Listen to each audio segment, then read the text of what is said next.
Hey everybody, Kyle Sasser here, and it's everybody's favorite time of the month. That's right, real estate market statistics time. These real estate market statistics are for Pinellas County for March 2024. Now you're probably asking, Kyle, the report says on it February 2024. Why are you calling these March 2024 numbers? The reason why is because the real estate numbers naturally we can only look at about a month in total. So the most recent numbers we have are from February 2024, but I'm recording this video in March 2024, so I call it the March 2024 stats. The other thing to know about these numbers is that we compare year to year. So we are comparing February 2024 to February 2023. I have been looking at the month-to-month numbers a little bit more than I had historically. I've been doing these videos for, I think, like 7 years now. I've been looking at the month-to-month numbers a little bit more than usual just because the market's been a little wacky since June, July 2022. But it's important to take the month-to-months with a grain of salt because there is a natural ebb and flow to the real estate cycle. Obviously, in wintertime, or a lot of times when the schools are letting out or starting, people are concerned about other things. They're concerned about holidays. They're concerned about getting situated and getting into the new rhythm of the school year. So, the number of homes that go up for sale or that are purchased naturally over the course of 12 months goes up, goes down. So it's important to keep that in context. Now, if you watched the previous 2 or 3 videos, if you've been subscribed to the channel or keeping up with this, you know that I have been making some predictions for what is going to happen in 2024. So this month is where we should start to see some shifts compared to previous months. And by and large, I didn't see anything too surprising. Things are continuing as expected with these February numbers. Kind of the true tale of the tape is going to be next month's video in April. That should really cement if the expected price increases that I've been talking about are going to start to develop. But I don't see anything that contradicts that initial impression of 2024 in these numbers. So basically, the current month numbers are basically confirming of what I suspect will be happening in 2024 here. So without further ado, let's dive into these February 2024 Pinellas numbers. Pinellas County had been bouncing around a bit. It held higher than Hillsborough County, which is a little unusual. Usually they follow each other pretty closely, but Hillsborough County had kind of pulled back a little bit and had stalled 6-7 months ago, but Pinellas County really kept chugging along. And in the last couple months, we had seen a price retraction and a general cooling, both in the numbers as well as just anecdotally dealing with my clients, putting contracts together, and the amount of concessions and repairs and stuff like that that we were able to get. And so what we have had here with the February numbers is things have basically kind of held. I'll kind of dive into the month-to-month numbers as well as, the normal year-to-year numbers that we're looking at here. So total number of closed sales, February 2024, we have 731. Back in 2023, we had 768. That's a decline of 4.8%. 4.8%, anytime it's in like 0 to 5% plus or minus, to me, that's really kind of holding steady. It's a slight trend if that holds for a considerable amount of time. But basically, I take this look at, the market's held pretty steady. Total number of cash sales dropped 1.8% to 271. Not a big change there. Median sales price went from $430,000 to $452,000, which was an increase of 5.1%. Now, obviously 20 grand is significant. The thing to remember with a lot of these numbers, whenever I get to the median sales price, I'll explain this a little bit more. So the median sales price is generally the preferred number we want to use for where, quote unquote, the market is at so far as the median house in Pinellas County. Some of the problem results from whenever you're selling a lot fewer houses, the median sales price tends to be able to swing harder. It can make more movement because you're not selling as many homes. But even with that, a $20,000 increase compared to February 2023, 5.1%, I'd say that's still holding pretty steady. Average sales price is up 3.9% to 601,532. And dollar volume, I don't really talk about because it's kind of a useless metric. Median percent of original list price. What this is the initial asking price whenever that house went up for sale. What is the eventual sales price? So that dropped 0.6% from 95.2% to 94.6%. It is unusual to see that lower than 90%. Like it hasn't been, even going back to like the terrible days of like 2008, 2009, 2010, you didn't really see 88% of original list price. So it usually hangs around in the 90s, but below 95% is starting to get a little bit of attention. Now, again, thing to remember is these numbers, these stats only get generated, most of these stats only get generated on houses that actually sold. And there's a lot of houses that are not selling that are building up time on market. So if you have a house that's been on the market for 80 days and they've never dropped their price at all, that does not show up in this median percent of original price sold because the house hasn't sold yet. Median time to contract, which is a pretty good indicator of overall demand, that is up 9.1% from 33 days to 36 days. So not too big of a change. So we went from a little over a month to a little more over a month. Total number of new listings. This one is interesting. So that is up 33.8%. Number of new listings jumped 33.8% from 924 to 1,236. And total active inventory is up 52.4% from 1,483 to 2,260. And foreclosures and short sales, there's a grand total of 3, which was 0 change. So not a lot of doom and gloom going over. The thing I kind of want to point out here, going over median sales price. So 2023, the high point was July 2023, which was 484,000. It then slid down to 469. Well, 462 in September. It then jumped 30 grand in November. And my suspicion at that point in time was not like, I saw a lot of social media posts from people like, oh my God, median sales price is 490,000. I was like, we did not sell a lot of homes that month. And my suspicion is that there was an unusual number, basically with the low number of homes that sold, the median price got yanked higher because a larger number of very expensive homes sold. And that was proven out in the next subsequent months. So it went from 490,000 in November to 436,000 in December. Did home prices really drop $60,000 in 1 month? No. Again, that's just a statistical fluke. You gotta keep the context in mind when you're looking at these numbers. You can't strictly just go off the numbers. And January, we jumped up to 455, and in February, we're at 452. So you can see that we've kind of bounced. And the interesting thing here, and it's not just Pinellas County. It's true in Pinellas County, it's true in Hillsborough County, it's true in Pasco County, it's true in Manatee County. We're kind of in this 6-month oscillation. And I will touch on that a little bit more in the analysis section of this video. But again, there's nothing here that is surprising or unexpected, I guess you could say. Total active inventory, I do want to touch on this because this is a little interesting so far as Pinellas County goes. So we are actually back to November 2022 numbers so far as total number of inventories. So back then we had a little over 2,000 homes for sale, and we're back to 2,260. If we look back to February 2023, we can see that demand had already come back because we had dropped from 2,000 homes for sale in November, and we had dropped all the way to 1,483 homes. So we had, dropped 700, 600 homes in total inventory. That is a little different than Hillsborough's situation. So it is note. So that's kind of the one thing that's a little interesting.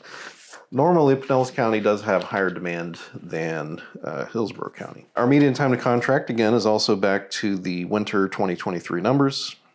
It looks like we touched like 34, 35 days. We're at 36 now. February 2023, I had 33 days, and January was a little higher than that. So So things are sitting on the market a little bit more. I do like to dive into the various price points because $1 million house does sell for a little bit different time frame than a $400,000 house. Primary difference is the buyer pool for the $400,000 house is a little bit higher. So the interesting thing with this is that the number of homes that have had the hardest decline has actually been like the middle part of the market, right? So $200,000 to $250,000, total number of closed sales dropped 35.7%. $250,000 to $300,000 dropped 15.5%, total of 49. $300,000 to $400,000 dropped 10.4% to 180. But then the crazy part here is $600,000 to $1 million houses increased to 15.8% to 139. So historically, we'd seen that across most price ranges, and that was just prices sliding up into higher price categories. But since prices have, they're moving, but they're not on a steady upward climb like they had been for the previous almost 8 years. We can't chalk it up to that.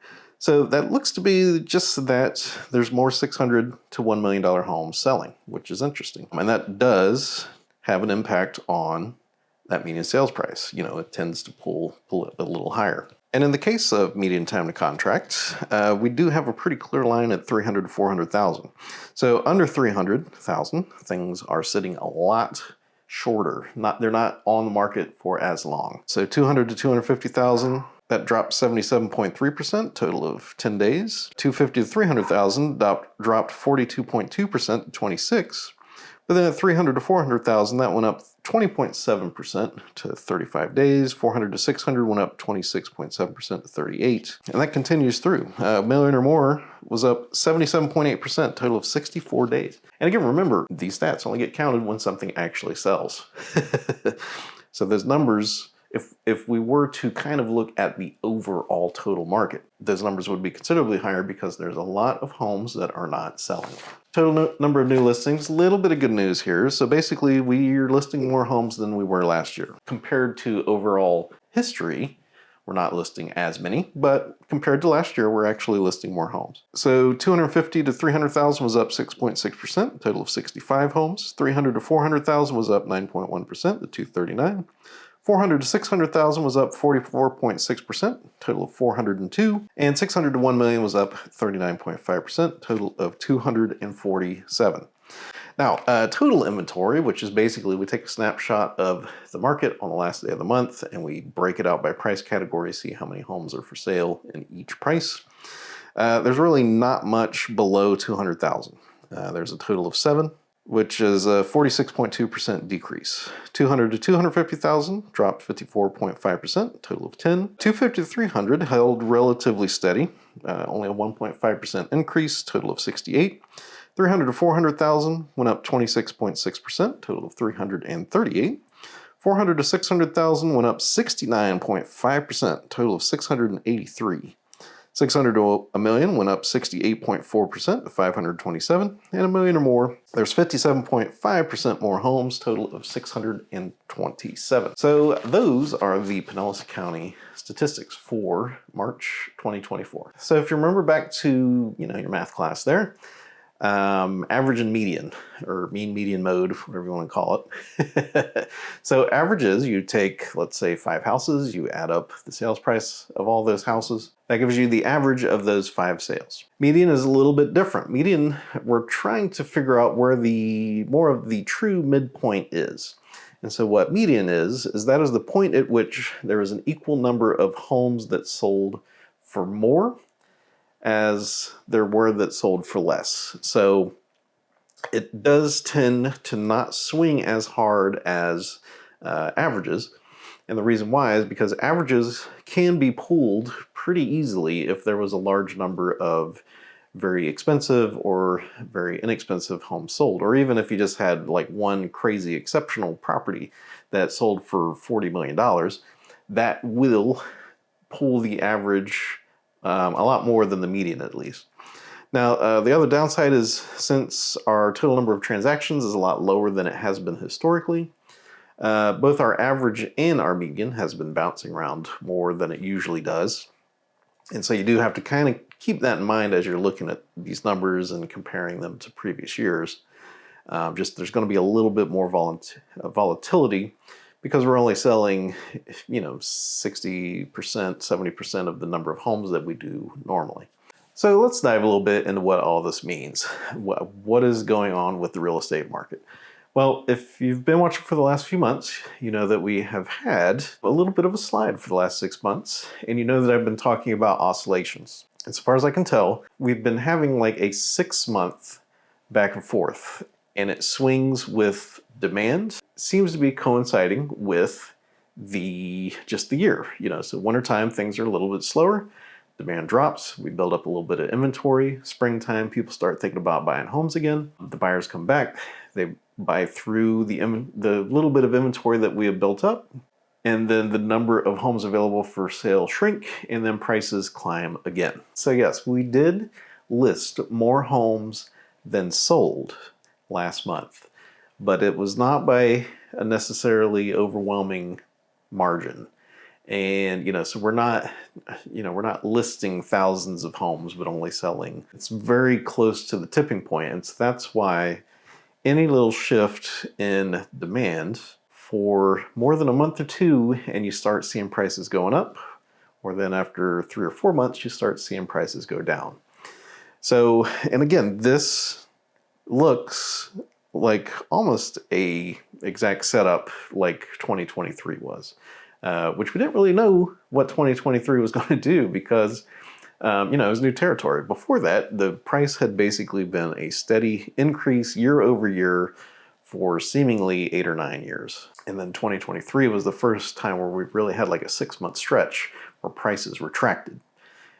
But we set new record home prices in 2023. And the reason why is, again, because the inventory is so low. And we haven't solved the core problem, which is we don't have enough homes for the number of people that want to buy homes. That is the crux of the matter for the last really 4 or 5 years. So COVID definitely accentuated it. But this was kind of shaping up before then, to be honest. And there's many reasons for it. The number of new home starts is still very low. We've only recovered to the mid to late 1990s levels. The thing with these numbers is there's nothing by themselves that are kind of telling the tale here. This is so to me, this is like a as expected numbers, right? So yes, we have built up a little bit of inventory, but prices are still very high, holding steady. Anecdotally, so it's not in the stats because seeing buyers come back, I usually don't see those until April. Sometimes even May, depends on the year. But anecdotally, in my business, I have been getting a lot of phone calls from buyers, and the phone had been relatively quiet the previous couple months. Again, I don't have numbers to show you that the buyers are coming back, but in my business, they look like they're coming back, and I'm fully expecting to see next month's numbers. The number of closed sales should be up. Maybe the inventory has shrank a little bit as we've sold through a little bit of it. And, eventually after 2 or 3 months of that, inventory is going to shrink to the point to where the prices are going to climb again. There's currently not much else for the market to do. Now, if by some chance we get to April and May and that does not shape up, maybe for whatever reasons, people have gotten spooked off of buying houses. I'm happy to report that. I'm not going to change. I'm not going to tailor my analysis at those points in time. I am actively seeking correct information here so I can best advise my clients. I don't generally try to predict too much in the future here, but 2024 is looking to shape up like 2023 was. The only things that could really derail it is if interest rates climb even higher, or if there's some major economic, problem that develops that just really either kills the banking industry or guts consumer confidence. So that's pretty much it. So there's nothing really too crazy going on this month. It's basically just kind of in line with what I would expect the curve to look like as we go into 2024. But again, if it doesn't, I promise if it doesn't turn out how I'm expecting it to, I will let you know. So thank you so much for tuning in for these market statistics for the Tampa Bay area. My name is Kyle Sasser. If you would like help finding your own great place in the Tampa Bay area, I would love to help you out. You can reach me at 727-300-2111. If you're thinking about buying or selling, first time buyer or not, be happy to help you out, have a conversation with you, and get you on the path. You can call me at that phone number. There's also a link in the description down below where you can book a chat for the time that works best for you. A lot of times that's the easiest way to go about it. Thank you so much for tuning in, watching these market statistics. And once again, my name is Kyle Sasser, and I'll talk to you soon.